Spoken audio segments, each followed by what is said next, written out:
Sourdough has become very popular in recent years, and if you're like me and you've got a sourdough starter going, you have to feed it daily and you have to discard a portion of it before you feed it. Now, a lot of people are throwing that discard away, but that seems very wasteful, and a lot of people are looking for ways to use the discard in recipes. So this sourdough waffle recipe is a wonderful way. It makes a very flavorful and nutritious waffle. I didn't get into sourdough making during the pandemic because I'm a nurse and I was working a lot. But over this past summer, while the weather was warm, I decided to give it a try again. I have tried to make sourdough so many times in the past and been unsuccessful. But I always get in the mood to make bread in the wintertime. Well, the wintertime is not a very good time for growing a starter. A starter needs warm temperatures to ferment and rise. So this year I decided over the summer that I would start a new starter, and I was very successful. I learned a few tricks along the way. I did a lot of reading. I watched a lot of YouTube videos about sourdough starters. One trick I learned here in the Southwest is that you can put in a few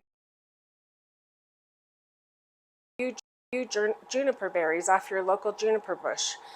Those have naturally occurring yeast on them, and they add yeast to the batter and help it to ferment quicker and rise.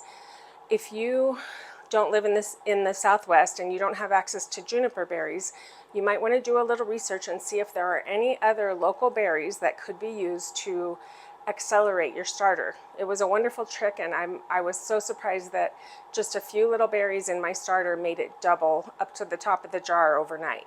So that was a fun little trick to learn. I wonder if you could do it with local grapes or something along those lines that would have that powdery substance on the outside that it contains local yeast.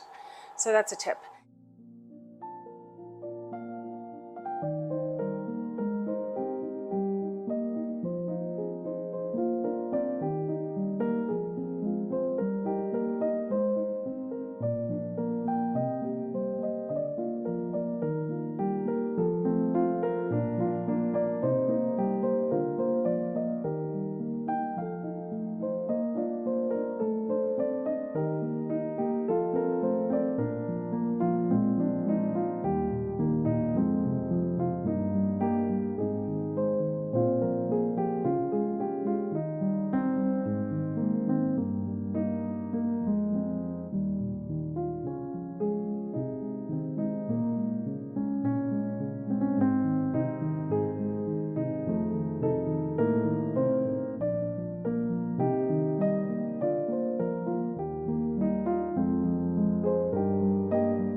So you can see it made about 5 large waffles. These are the big waffles. They're probably 6 inches across.